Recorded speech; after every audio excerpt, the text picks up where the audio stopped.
నమస్కారం city news కి స్వాగతం. ముందుగా ముఖ్యాంశాలు.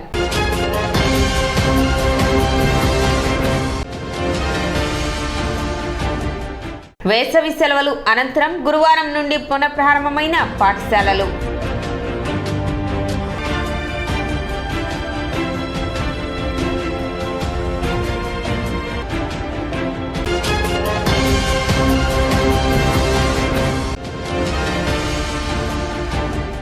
ఖరీఫ్ సీజన్ ప్రారంభమవుతున్న తరుణంలో చేపట్టవలసిన వ్యవసాయ కార్యక్రమాలపై వ్యవసాయ అధికారులకు శిక్షణ కార్యక్రమం.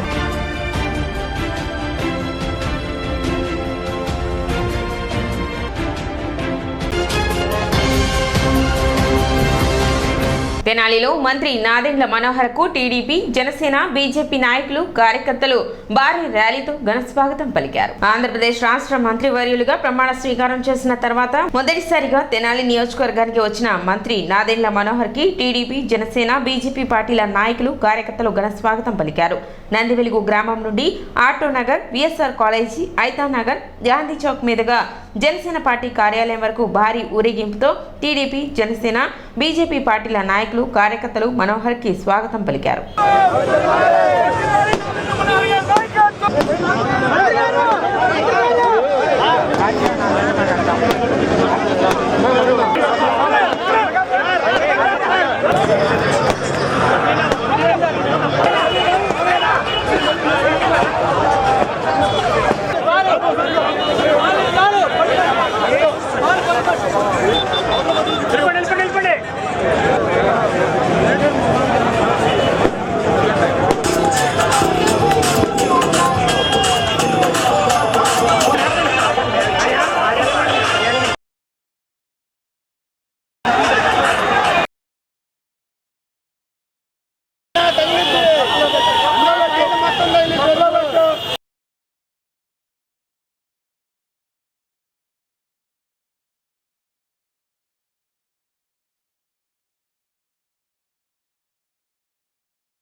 పడతారా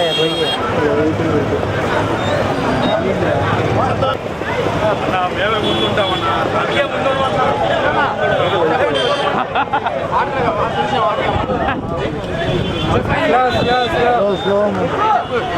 స్లో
వేసవి సెలవులు అనంతరం గురువారం నుండి పాఠశాలలు పునః ప్రారంభమయ్యాయి. ఏప్రిల్ 24న ప్రారంభమైన వేసవి సెలవులు జూన్ 11తో ముగిశాయి. జూన్ 12న స్కూల్స్ ప్రారంభం కావాల్సి ఉండగా చంద్రబాబు నాయుడు ముఖ్యమంత్రిగా ప్రమాణ స్వీకార కార్యక్రమం ఉండటంతో వేసవి సెలవులు ఒకరోజు పొడిగించారు. దీంతో జూన్ 13న పాఠశాలలు పునః ప్రారంభమయ్యాయి. ప్రాథమిక పాఠశాలల్లో ఉదయం 9 గంటల నుండి సాయంత్రం 3:30 గంటల వరకు, ఉన్నత పాఠశాలలో ఉదయం 9:30 నుండి సాయంత్రం 4:45 వరకు పాఠశాలలు నిర్వహించనున్నారు. పాఠశాలలు పునఃప్రారంభం కావడంతో విద్యార్థులు బడిబాట పట్టారు. విద్యాశాఖ అధికారులు తగిన ఏర్పాట్లు చేశారు. నా పేరు అక్షయ్. నేను పోయిన సంవత్సరం ఇక్కడ చదువుతున్నాను. టీచర్స్ బాగా పాఠాలు చెప్తారు. ఈ సంవత్సరం కూడా నేను ఇక్కడే చదువుకుంటాను.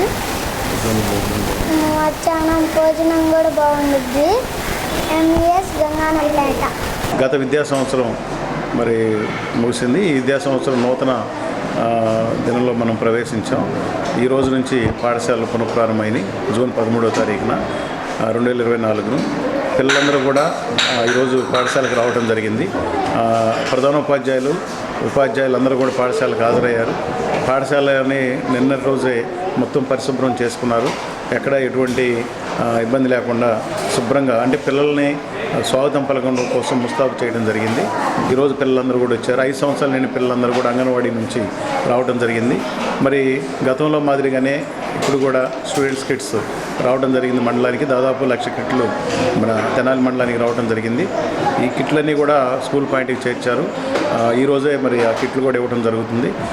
కిట్లో అన్నీ కూడా పిల్లలకు కావాల్సినటువంటి షూ కావచ్చు, సాక్స్ కావచ్చు, బెల్ట్ కావచ్చు, బ్యాగ్ కావచ్చు, యూనిఫామ్ కావచ్చు, టెక్స్ట్ బుక్స్, హై స్కూల్లో నోట్ బుక్స్ పిల్లలందరూ కూడా ఇవ్వడం జరిగింది. ఆ కిట్ రూపంలో ఇవ్వడం జరుగుతుంది. మరి తల్లిదండ్రులందరూ కూడా గమనించాలి. పిల్లలందరినీ కూడా ప్రభుత్వ పాఠశాలలో పంపించి పాఠశాలలో 10వ తరగతి పుస్తకాలు మారినటువంటి పుస్తకాలు కూడా రావడం జరిగింది. అన్ని క్లాసుల పుస్తకాలు కూడా మరి స్కూల్ పాయింట్కి చేర్చడం జరిగింది. ఆ కిట్లు కూడా ఇస్తారు. వాటిని కూడా తీసుకొని పిల్లలు బాగా చదువుకునే విధంగా చర్యలు తీసుకోవాల్సిందిగా మీ అందరినీ కూడా కోరుతున్నాను. పాఠశాలలో ఉపాధ్యాయులు ఉన్నారు, తరగతిలో అందరూ కూడా ఉపాధ్యాయులు కూడా ఉన్నారు కాబట్టి గతంలో మరి మంచి రిజల్ట్ కూడా రావడం జరిగింది ప్రభుత్వ పాఠశాలలో. మరి తల్లిదండ్రులందరూ కూడా ప్రభుత్వ పాఠశాలలో మీ పిల్లలను చేర్పించి మరి పాఠశాలను బలోపేతం చేయవలసిందిగా మీ అందరినీ కూడా కోరుతున్నాను. శ్రీ ప్రజ్ఞానంద సరస్వతి బాలస్వామీజీ ఆధ్వర్యంలో శ్రీ నవగ్రహ సహిత శ్రీ నక్షత్ర సంపూర్ణ శాంతి మహాయజ్ఞం గురువారం నుండి ప్రారంభించారు. జూన్ 13వ తేదీ నుండి జూలై 11వ తేదీ వరకు పట్టణ గంగన్నమ్మపేటలోని శ్రీ విద్యాపీఠం నందు అత్యంత వైభవంగా నిర్వహిస్తున్నారు. ఇందులో భాగంగా తొలి రోజు పుబ్బ నక్షత్రం వారు హోమక్రతువులో పాల్గొన్నారు. ప్రతిరోజు శ్రీ గణపతి పూజ, శ్రీ రుద్రాభిషేకం, శ్రీ గణపతి హోమం, శ్రీ నవగ్రహ హోమం, శ్రీ నక్షత్ర శాంతి హోమం, శ్రీ మృత్యుంజయ హోమం మొదలగు మూలమంత్రాలతో ప్రతినిత్యం హోమం జరపబడుతుందని, ఎవరి నక్షత్రం వచ్చినా వారు రోజు స్వయంగా హోమం చేసుకోవచ్చని ప్రజ్ఞానంద సరస్వతి బాలస్వామీజీ తెలిపారు. కార్యక్రమంలో భక్తులు విశేష సంఖ్యలో పాల్గొన్నారు.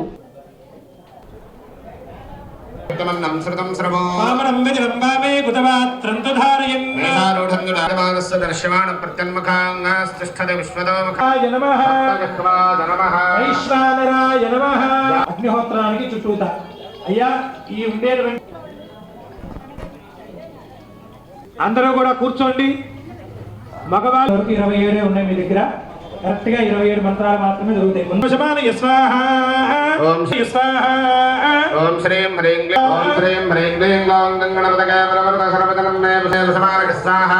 ఓం శ్రీం హ్రీం క్లీం ఓం గంగణపతయే వరవరద సర్వజనం మే వశమగణపతయే వరవరద సర్వజనం మే వశమం గంగణపతయే వరవరద సర్వజనం మే వశమగణపతయే సర్వజనం మే వశమానక స్వాహా.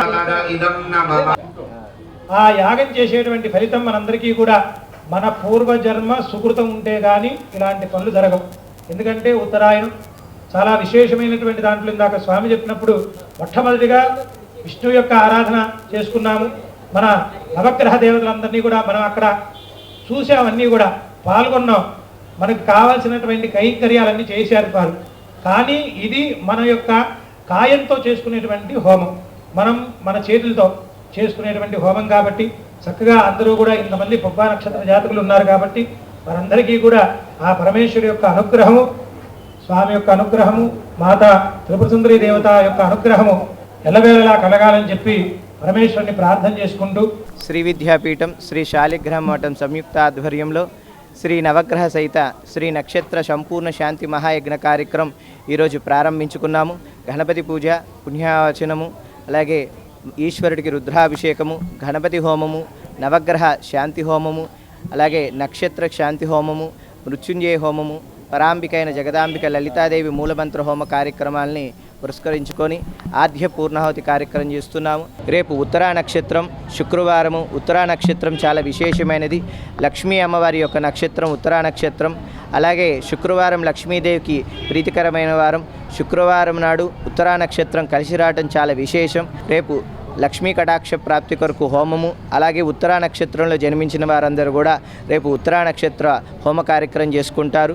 ప్రతి ఒక్క భక్తులు కూడా స్వహస్తాలతో చేసుకునే అవకాశాన్ని మనం కల్పిస్తున్నాం. ఖరీఫ్ సీజన్ ప్రారంభమవుతున్న దశలో చేపట్టవలసిన వ్యవసాయ కార్యక్రమాలపై అధికారులను సన్నద్ధం చేస్తున్నట్లు జిల్లా వ్యవసాయ అధికారి నున్న వెంకటేశ్వర్లు తెలిపారు. గురువారం తెనాలి సబ్ కలెక్టర్ కార్యాలయంలోని పొదుపు భవన్లో తెనాలి వ్యవసాయ సబ్ డివిజన్ పరిధిలో కొలిపర, తెనాలి, దుగ్గిరాల మండలాల వ్యవసాయ అధికారులకు, వ్యవసాయ సహాయకులకు, ఎంపీఓలు, హార్టికల్చర్ సహాయకులకు ఓరియంటేషన్ కార్యక్రమం మరియు శిక్షణ కార్యక్రమం నిర్వహించారు.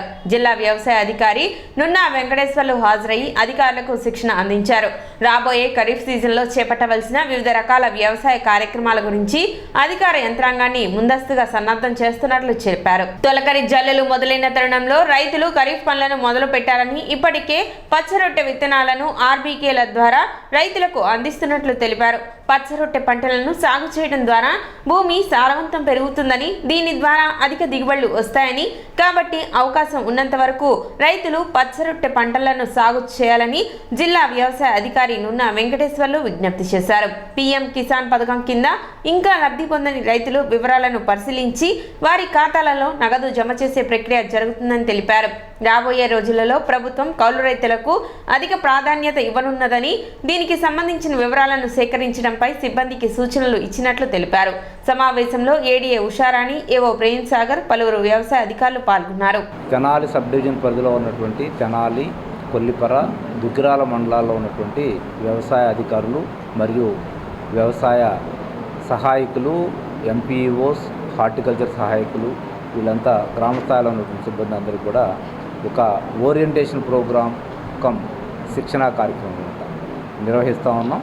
ముఖ్యంగా రాబోయేటువంటి ఖరీఫ్ సీజన్లో చేపట్టవలసినటువంటి వివిధ రకాలైనటువంటి వ్యవసాయ కార్యక్రమాల గురించి వాళ్ళని సన్నద్ధం చేయడం కోసం, వాళ్ళల్లో ఒక ప్రిపేర్డ్నెస్ తీసుకురావడం కోసం ఈ కార్యక్రమాన్ని నిర్వహిస్తూ ఉన్నాం.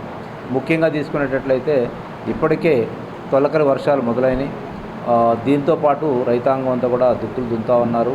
ఇప్పటికే మేము పచ్చిరొట్ట పంటలకు సంబంధించిన విత్తనాలని జీలుగా, జనుము, పిల్లిపెసలు ఇవన్నీ కూడా ఆర్బీకేలకు పంపించాము. దరిదాపుగా 3 మండలాల్లో ఉన్నటువంటి అన్ని ఆర్బీకేల్లో కూడా వీటిని రైతులకి అందించడం జరిగింది.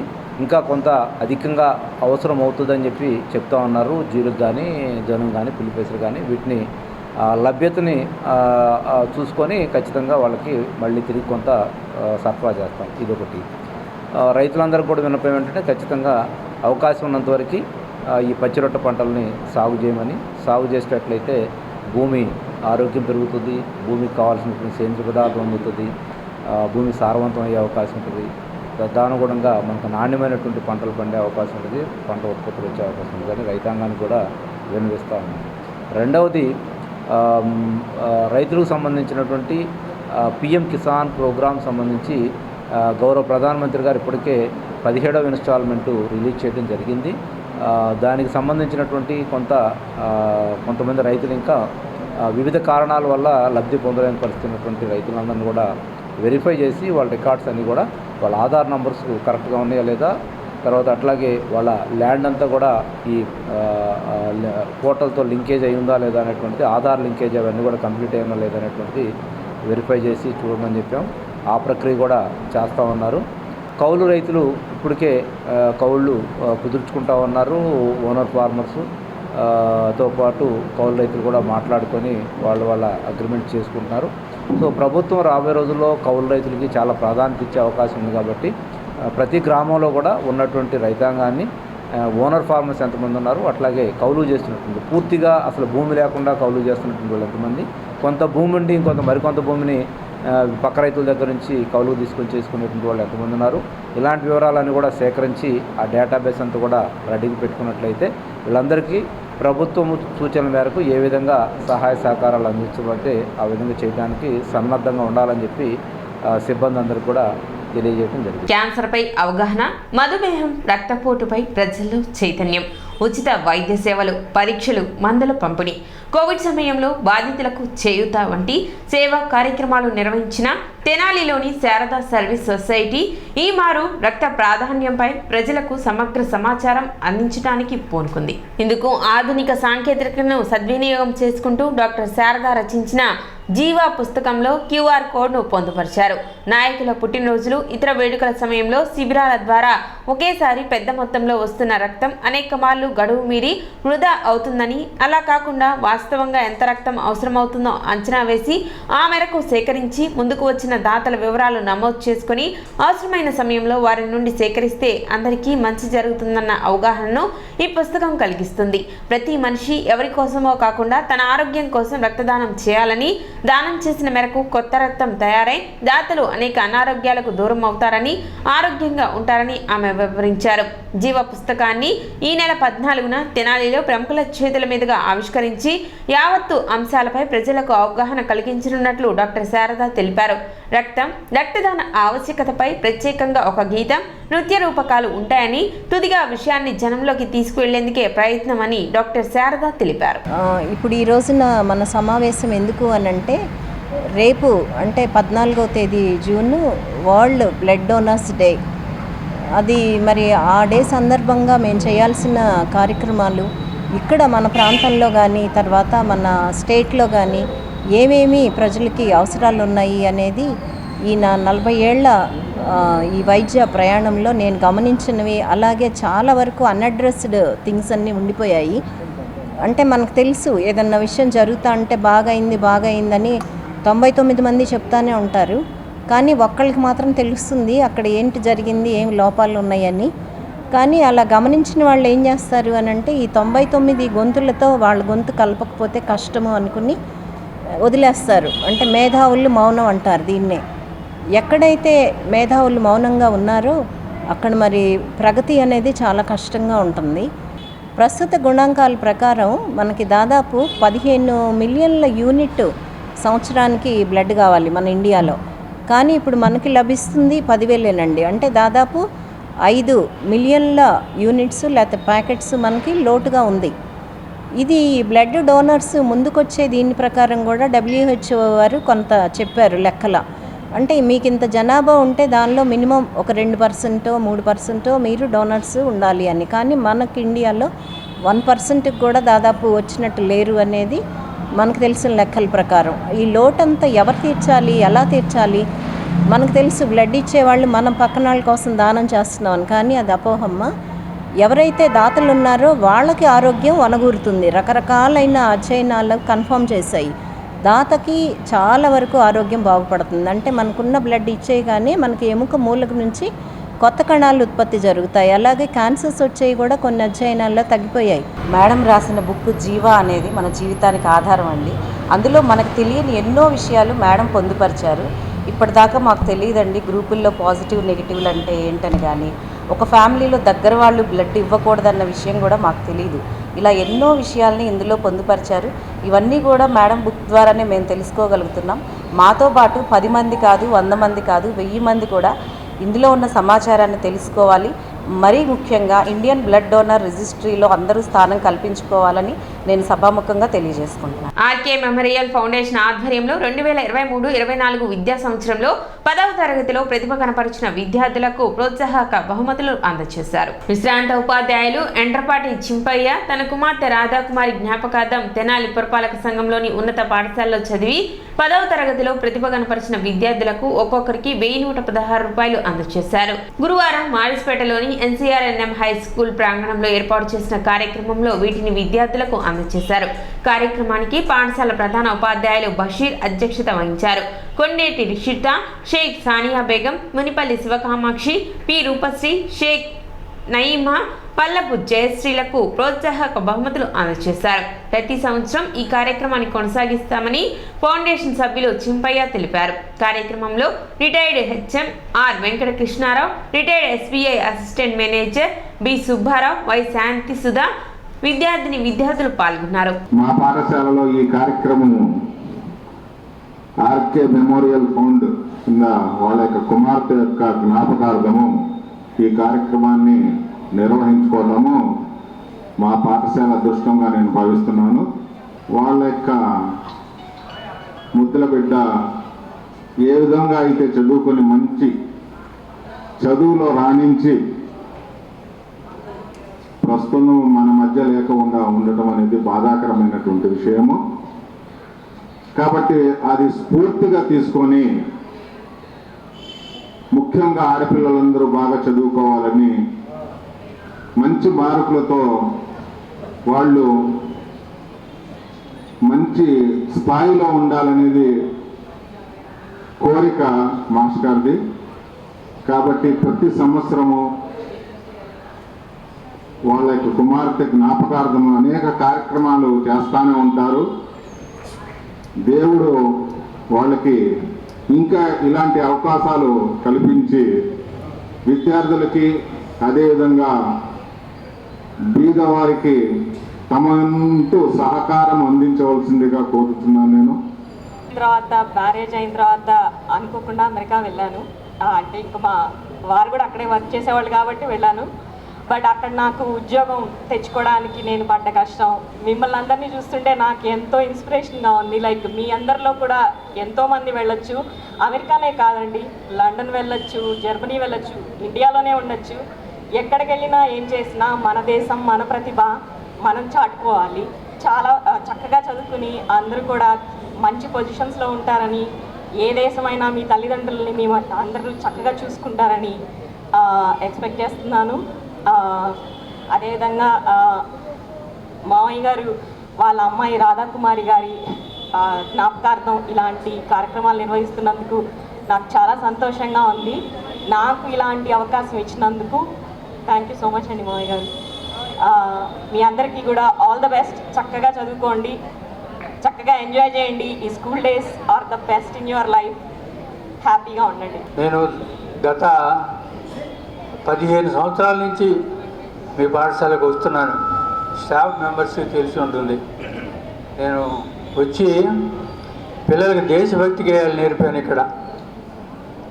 తర్వాత క్విజ్ కాంపిటీషన్ జరిపి ప్రైజులు నేనే కొనుక్కొచ్చి వాళ్ళకి ఇచ్చాను 2-3 సార్లు మీ పాఠశాలకి. అదేవిధంగా ప్రతి పాఠశాలలోని పేద విద్యార్థులకి కొంతమందికి మా అమ్మాయి జ్ఞాపకార్థం ఎగ్జామినేషన్ ఫీజు కడుతున్నాను ప్రతి సంవత్సరం.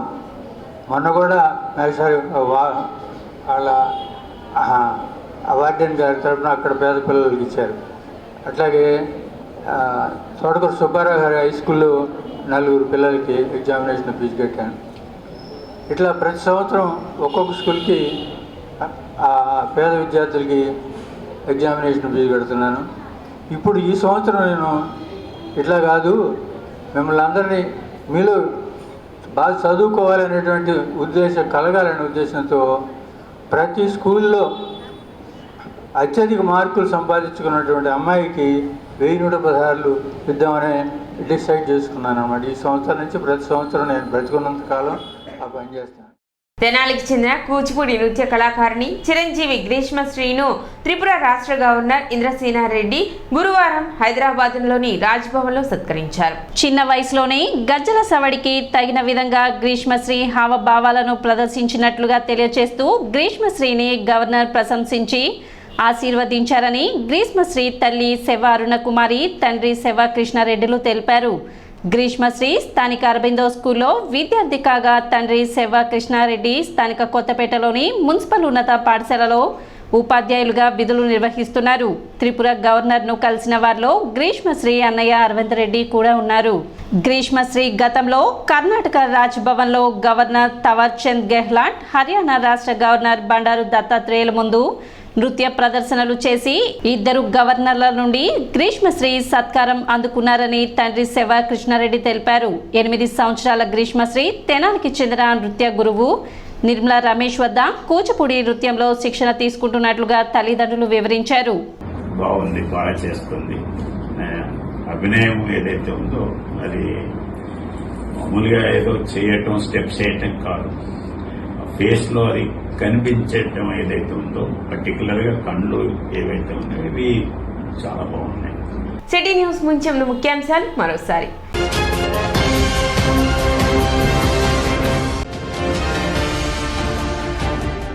వేసవి సెలవులు అనంతరం గురువారం నుండి పునఃప్రారంభమైన పాఠశాలలు.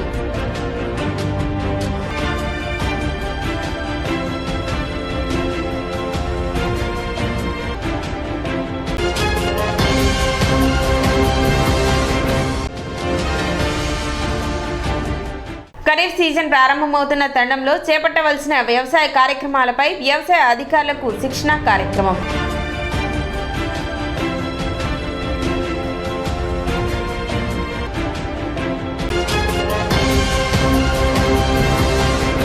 సిటీ న్యూస్ ఇంతటితో సమాప్తం. నమస్కారం.